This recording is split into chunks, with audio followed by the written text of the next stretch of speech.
someone who can't resist the urge to snack? Do you have ADHD and wonder why snacking is an ever-present part of your daily routine?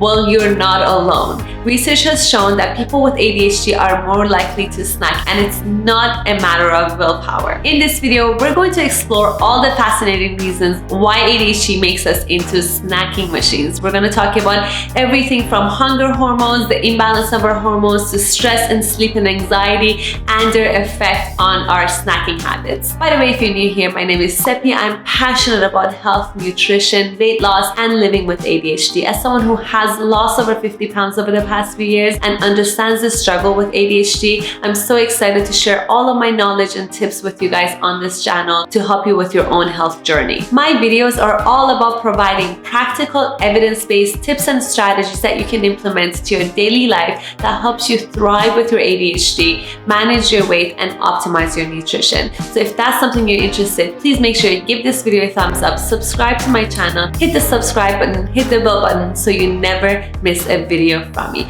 Let's get started with the video. So let's understand why people with ADHD are more likely to snack compared to other people. Now, studies have shown that this has a lot to do with our hunger hormones. There are 4 of these hunger hormones. The most commonly known is ghrelin. It's produced in your stomach and your intestine, and it stimulates appetite. Leptin is another hormone that is produced by your fat cells, and it helps regulate your energy balance by inhibiting your hunger. Insulin is another hormone that you guys are familiar with. We've talked about it in other videos, and its job is to regulate blood sugar. Now, it does a lot more than that, but its main job for the purpose of this video is basically just regulating glucose levels in your body. PYY is another hormone produced in your intestine and your colon. It signals your brain and it tells it when you've had enough to eat. And of course, if one of these hormones are not doing their job properly, you will feel the need to snack. Now, we're going to talk about why you're going to feel like you're going to snack and what you can do to prevent it as well in this video.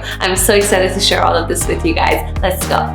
So before we move on, I wanted to share a quick research here with you guys to show you that this is actually science, and it's proven that people with ADHD have higher levels of ghrelin. The first research I found shows that people with ADHD actually have higher levels of ghrelin, which means, we talked about it earlier, ghrelin is the hormone that stimulates your appetite, so you feel more hungry compared to a regular person, which we already noticed, but I wanted to show you the proof that it's actually been proven. The research shows that it's actually a true fact. We feel more hungry than the next person who doesn't have ADHD, and it's science. This study specifically studied children and adolescents, and they measured the levels of ghrelin, and their ghrelin levels were significantly higher compared to people who didn't have ADHD. Now, I wanted to say that these research do exist. However, I can't really post it here because I'm paying for a subscription to be able to go through these researches. I'm not able to share it publicly, but I will share the actual information of the research if you guys wanted to look it up and,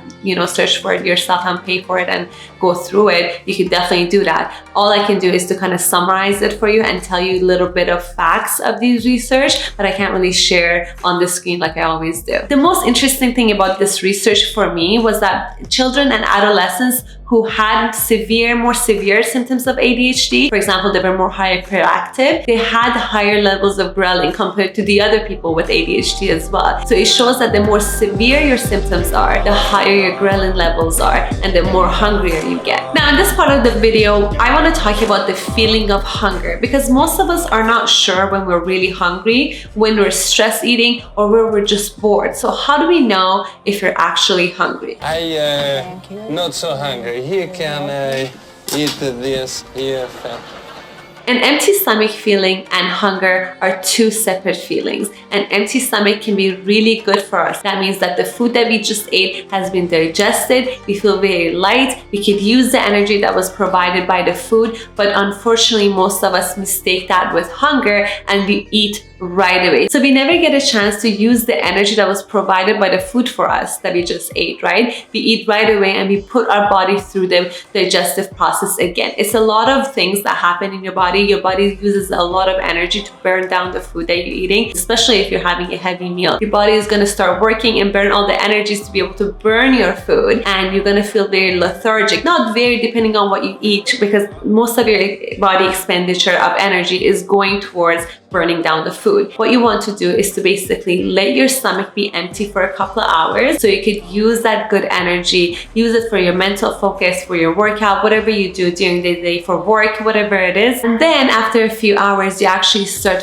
feeling hungry, which is you're going to feel very low energy. You feel like you need to eat before you pass out. You're going to start feeling weak. And that's when you're actually really hungry. So don't mistake the empty stomach, which is a really good feeling, which is something that you can use throughout the day to your advantage, than hunger. To give you an example of when your stomach is going to be empty, for example, if you had meat or fish, it takes about 4 to 6 hours for it to digest. So give yourself another 1 or 2 hours after that. So when you eat fish and meat, wait for example 6 to 8 hours before you eat again. And I'm telling you, this is going to stop you from snacking, number one. And number two, you're going to have a lot more energy if you're not eating like that in between meals. Now, I talked about speeding up your metabolism in a different video. So if your goal is speeding up metabolism, losing weight fast, it's a different story. But if you want to stop snacking and kind of focus on your health and your controlling your hunger hormones, this is the way to go. So eat a meal, wait until your stomach is empty, wait until you're hungry, usually about 6 to 8 hours, and then eat again. Now, you might not be able to do that from today, but if you take your time and practice at it, you will get there. Another time that we might think that we're hungry is when we are stressed. Now, stress might not be just something that is so evident. Maybe you're not going through a stressful day specifically, but you are going through chronic stress. As I talked about it in my other videos, we are living our lives with chronic stress. We wake up, we exercise, we go to work, we're on our phones, we come home, we're watching something. So this is constant chronic stress that we're going through every single day. Now, there's nothing wrong with having a pint of ice cream when you're having a bad day or you're sad on a specific day. I do that once in a while. But if it's something that we're doing every single day, we may not be aware of it. Pay attention to your moods and your feelings throughout the day. If it's changing and it's going up and down regularly, you know that you are going through some kind of a stress. So eating and snacking may be a cause of that. Some of the ways that we can avoid snacking throughout the day, especially unhealthy snacking, is to have always whole foods prepared in the fridge or have options that you could reach for. You could have healthy snacks made at home so you don't have to have unhealthy snacks, as opposed to buying chocolate or chips from outside. If you have made something really delicious at home and you have it ready, then that's, always a better choice. If you must snack, it's always better to prepare for it. If you want ideas of what you could cook and prepare at home, you can download my programs. They're for free. You can download the link in the description below and let me know what you think of them. As you guys know, I'm an advocate for meditation, especially when it comes down to ADHD and de-stressing. But I know hearing this and watching this right now might give you stress. And I know, I've been there. So I decided to come up with a brand new video in 2 weeks that teaches you 10 quick techniques that you can use throughout the day that helps you de-stress. You can do it on your bed, you can do it on your chair, you can do it at work. So these techniques are so awesome. I'm so excited, so stay tuned for that. So let's say you are waiting 6 to 8 hours between your meals and all of a sudden you feel this sudden hunger and you feel like you want to have a snack or have a meal. What do we do? The first thing I want you to do is to have a full glass of water and make sure you've taken all of your vitamins. For example, vitamin D, C, B1, like whatever you're taking every single day, make sure you're taking all of that an hour before you attempt to eat. Also ask yourself if you're craving whole foods and good food or you're craving carbs and sugar. If you're craving carbs and sugar, you know you're not hungry. It's another problem that we need to address. It's a dopamine issue, which we will soon. Now that we understand the feeling of hunger, we want to talk about things that can affect your hunger, things that you're doing every single day that might be affecting your hunger level. For example, your breakfast. Have you ever felt like a hungry little gremlin in the morning after having a high sugar, high carb breakfast? I know I have. You see, when you are having a high carb breakfast, even if it's a healthy smoothie, your appetite is going to be ramped up, your ghrelin is going to be spiked up, and it's going to signal your brain to eat more carbs and sugar throughout the day. So what I recommend is to never start your day with a high carb and high sugar breakfast. I would suggest that you stick with high protein and complex carbs in the morning. So you would go for oats and whole grains as opposed to oats and fruits, for example. Especially if you feel like you're going through these roller coasters that it leaves you craving carbs and sugar throughout the entire day. Take a look at your breakfast. That might be the problem. Processed foods and foods that are high in fat and salt can disrupt the hunger hormones as well, can affect it definitely, especially with people with ADHD, because we love these kind of foods. It gives us that sudden boost of energy, but unfortunately it dies in the long run. So pay attention to foods that are high in salt, especially soy sauce.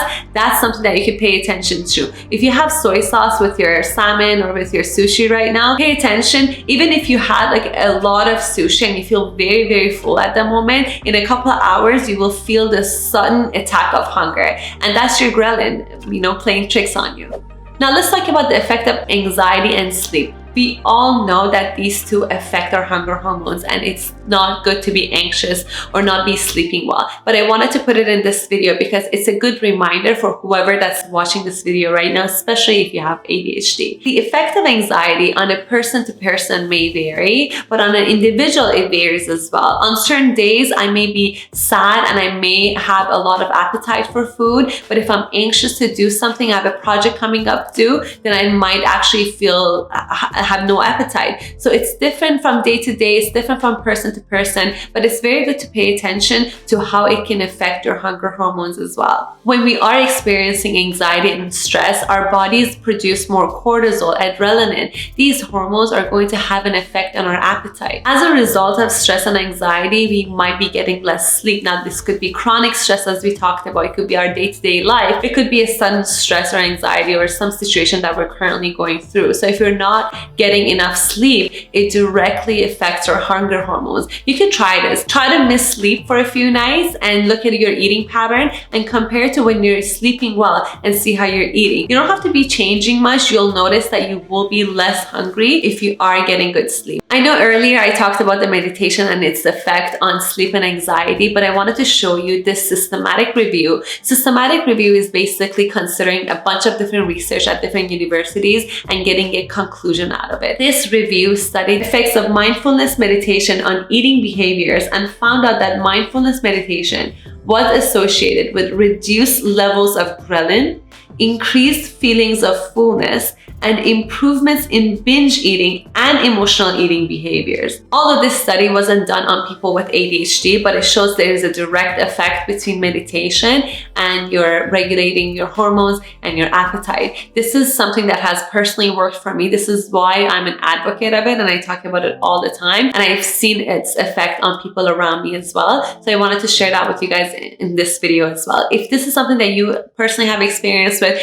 I would love to hear about it in the comments. So make sure you comment below and let us know what your experience has been with meditation. Now, I wanted to talk about dopamine in this video, and I know you guys have heard me talk about dopamine over and over again because it is a neurotransmitter that we lack as people with ADHD. It's something we want to get from different activities, from food, anything that can give us that quick dopamine boost, we're on it, right? Because getting dopamine from high sugar, high carbs food is very easy, we lean more towards that. That's why we struggle with weight gain a lot as people who have ADHD. So my advice for you guys to stay away from that is to start getting your dopamine from interesting stuff, from getting exercise. If exercising regularly is something you can't stick to, I can show you how you could fully stick to an exercise routine. You can get addicted to it as someone with ADHD because you have a lack of dopamine. Now, if it's hard for you to stick to things, not with exercising, I can show you how I did that, how you can do it. You can watch this video right here. I will leave a link in the description below. It will teach you how to stick to an exercise routine and get your dopamine from healthy things like exercising and feel better about yourself,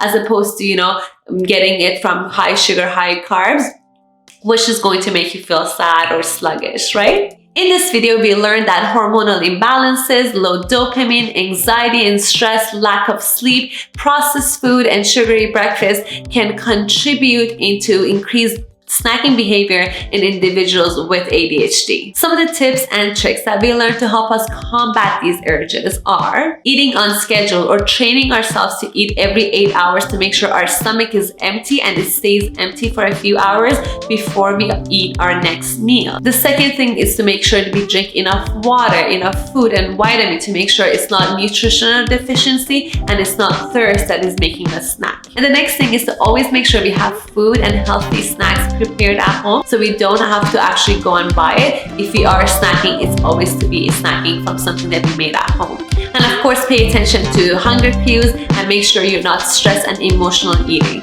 Make sure you check out my next video that is coming out soon. It's going to be 10 quick ways to de-stress, and you can use that instead of meditating. Thank you so much for sticking with me throughout this video. Thank you for watching. See you guys in the next video. Bye-bye.